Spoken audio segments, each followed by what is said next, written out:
আসসালামু আলাইকুম। আশা করি সবাই অনেক ভালো আছেন। প্রথম শ্রেণীর আরও একটি নতুন গণিত ক্লাসে সবাইকে স্বাগতম। প্রথম শ্রেণীর ছোট্ট শিক্ষার্থী বন্ধুরা, আশা করি সবাই অনেক ভালো আছো। আজকের ক্লাসে আমরা তোমাদের প্রাথমিক গণিত বইয়ের 52 পৃষ্ঠার 2 নং অঙ্কটি সমাধান করব। খেয়াল করো প্রশ্নটিতে কি লেখা আছে।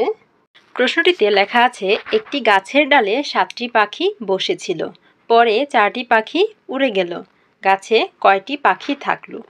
খেয়াল করো এখানে কি বলা আছে। এখানে প্রথমেই বলা আছে একটি গাছের ডালে 7টি পাখি বসেছিল। বুঝতে পেরেছ? একটি গাছের ডালে 7টি পাখি বসেছিল, পরে 4টি পাখি উড়ে গেল। বুঝতে পারছো? 7টি পাখি বসেছিল, তারপর 4টি পাখি উড়ে চলে গেল, গাছে কয়টি পাখি থাকলো?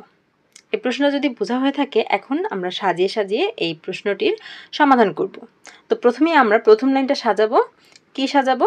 একটি গাছের ডালে 7টি পাখি বসেছিল, এই লাইনটা সুন্দরভাবে এমনভাবে সাজাবো যাতে এই যে সংখ্যাটা আছে 7টি, এই সংখ্যাটা হাতের ডান দিকে থাকে। ঠিক আছে? তো সাজিয়ে লিখলে কিভাবে লিখতে পারবো আমরা এভাবে লিখবো, একটি গাছের ডালে পাখি বসেছিল 7টি। এই 7টি কথাটা পরে লিখবো। তাহলে আমরা সাজিয়ে লিখি, একটি গাছের ডালে পাখি বসেছিল 7টি, অথবা গাছের ডালে পাখি বসেছিল 7টি, অথবা তোমরা আরও ছোট করে লিখতে পারো, চাইলে এভাবে লিখতে পারো, পাখি বসেছিল 7টি, এভাবে ছোট করে লিখতে পারো, কোনো অসুবিধা নেই। তারপরের লাইন আমরা সাজিয়ে লিখব। তারপরের লাইন হচ্ছে, পরে 4টি পাখি উড়ে গেল। এই কথাটা যদি আমরা সাজিয়ে লিখি তাহলে কি লিখতে পারি? পরে পাখি উড়ে গেল 4টি, অর্থাৎ 4টি এই সংখ্যাটা আমরা শেষের দিকে লিখব। তাহলে কি লিখব? পরে পাখি উড়ে গেল 4টি, অথবা এভাবে লিখতে পারি ছোট করে, পাখি উড়ে গেল 4টি। ঠিক আছে? আমরা ছোট করে লিখব, পাখি উড়ে গেল 4টি। আচ্ছা, একটা জিনিস খেয়াল করো, পাখি বসেছিল, তারপর পাখি উড়ে চলে গেল। এখন পাখি কি কমে গেল নাকি বাড়লো বলতো? পাখি যেহেতু উড়ে চলে গেছে, তার মানে কি সেগুলো কমে গেছে, তাই না? তাহলে কমে গেলে কি করতে হবে? সেগুলো বাদ দিতে হবে। আর বাদ দেওয়া মানে কি? ছোট্ট করে বলে ফেলো, বাদ দেওয়া মানে কি বলতো? বাদ দেওয়া মানে হচ্ছে বিয়োগ করা। Very good. এই জন্য এখানে বিয়োগ চিহ্ন দেওয়া হয়েছে। আশা করি বুঝতে পেরেছো। এখন আমরা এই বিয়োগটা করে ফেলবো। তাহলে এখানে কি বিয়োগ করতে হবে? এখানে আমাদের 7 থেকে 4 বিয়োগ করতে হবে। 7টি পাখি বসেছিল, সেই 7 থেকে 4টি পাখি যে উড়ে চলে গিয়েছে, সেই 4টি আমরা বাদ দিয়ে দিব, আমরা বিয়োগ করে দিব। ঠিক আছে? তাহলে আমরা বিয়োগ করি। আমরা এই 7-এর জন্য প্রথমে 7টি কাঠি দিয়ে নিব। 1 2 3 4 5 6 7। এখন আমরা বাদ দিব কতটি? 4টি। তাহলে এখান থেকে আমরা 4টি বাদ দিয়ে দিব। তাহলে বাদ দিই, 1 2 3 4, 4টি বাদ দিয়ে দিলাম। এখন আর কয়টি থেকে গেল? 1 2 3, আরও 3টি থেকে গেল, তাই না? তার মানে বিয়োগফল কত হবে? 3 হবে। তাহলে কি বলেছে এখানে? এখানে বলেছে যে গাছে কয়টি পাখি থাকলো।